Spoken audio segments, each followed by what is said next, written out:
Fried rice তো ওনারা বহুত রকমের করে হেইন হনত থেকে এই পদ্ধতিতে একবারও ট্রাই করবেন না। যদি না বানাইতা হন তাহলে একবার ট্রাই করিবেন। ইবা হইতে অন্য কোনো তরহারির প্রয়োজন নেই। ইবে এরকম শুধু শুধু হইতেও সেই স্বাদ। এক কথায় এইবে বাসা ট্রাই করলে অনরা দুষ্ট মিষ্ট পুরো ধন্যবাদ দিবেলা খুঁজিবান। তো চলন আজি একটু টুকুর করে শেয়ার করে ফেলে এই রেসিপি কেন করে বানাই। প্রথমে রেসিপিলা নিতে 1.5 কাপের মতো বাসমতি চাউল। ওনারার হাতের হাসা আতপ চাউল তাহলেও নিতে পারিবেন, সিদ্ধ চাউল তাহলেও নিতে পারিবেন, চিনি গুঁড়া চাউল তাহলেও নিতে পারিবেন, যাহা মন চায় তাহা নিতে পারিবেন। নওয়ানোর পরে এভাবে পানি দিয়ে 2-3 বার পানি পাল্টে হসালি দুই নিই। দুয়ানোর পরে 10 মিনিটের মতো পানি দিই বিচার দিয়ে রেখে আর কি একটু তাড়াতাড়ি যাতে সিদ্ধ যাবে। তারপর নিই দিয়ে দেয় অল্প করি ওই সয়াবিন। ওনারা ভালো করে 2-3 বার করে হসালি দুইরে এখন গরম পানি 1 চামচ লবণ দিয়ে সিদ্ধ করে নিই প্রায় 2-3 মিনিট। এর ভিতরে দেখি বান্ধে তাড়াতাড়ি সিদ্ধ যাবে। এখন সয়াবিন তুলি নেওয়ার পরে চুলার উপর ফাতিল বসি এটা দিয়ে প্রায় 1 কেজির মতো পানি। এখন দিতে তেজপাতা, লং, এলাচ, দালচিনি, তারপর দিতে 1 চামচ রান্নার তেল, 1 চামচের মতো লবণ, সাথে দিতে 1 টুকরা লেবুর রস কিনলে দিয়ে হনসাই পাতর কালার যাতে ফর্স হয়ে যাবে আর মতো আর কি সুন্দর হয়ে যাবে। তো এভাবে সুন্দর করে যখন গড়াইয়ে পানি তখন আমি বড় দিয়ে দিলাম চাউল দেওয়ানোর পরে একেবারে 90% চাউল রান্না করে নিয়ম। যখন 90% রান্না যাব তখন একখান চাটনি নিন রেখে পানি জড়াইয়ে তারপর বসাই দিতে চুলার উপর ফাতিল এটা দিতে 1 চামচ রান্নার তেল আর 1 চামচ ঘি। অবশ্যই একটু ঘি দিবেন, খুব ফ্লেভার হবো আর কি।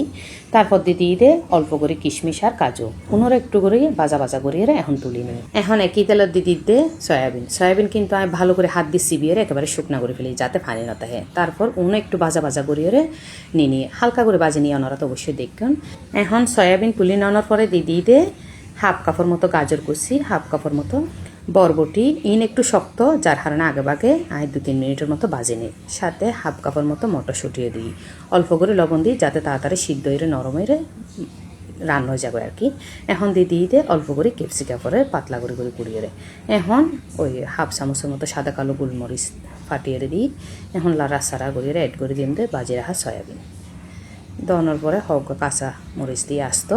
এখন ওই যে রান্না করা বাতপুন দিয়ে আলতো করে লাড়াচাড়া করিয়ে প্রায় 3-5 মিনিটের মতো রান্না করবেন।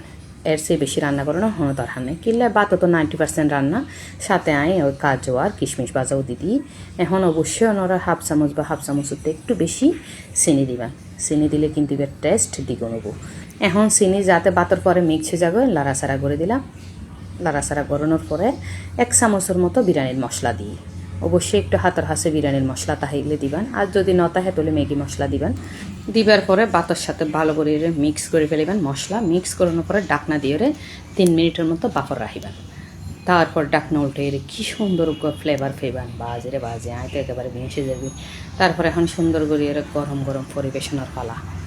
মাশাল্লাহ কীরকম জ্বর দেখুন না। ইবার হাসে ইরানি বিরিয়ানি বুরহানি ব্যাগ ফিরি ইবা তাহলে আর কিচ্ছু লাগতো নয়। ইবাই 2-3 প্লেট হেবে লেখতে পারবেন। অসাধারণ মজার লোভনীয় রেসিপি ওনারা অবশ্যই বাসায় ট্রাই করিয়ে কিছুটা ভালো লাগিলে আপুর ভিডিও তাইলে টুকুর লাইক কমেন্ট শেয়ার করে আপুর পাশে থাকিবেন। আজ এই পর্যন্ত, বাই।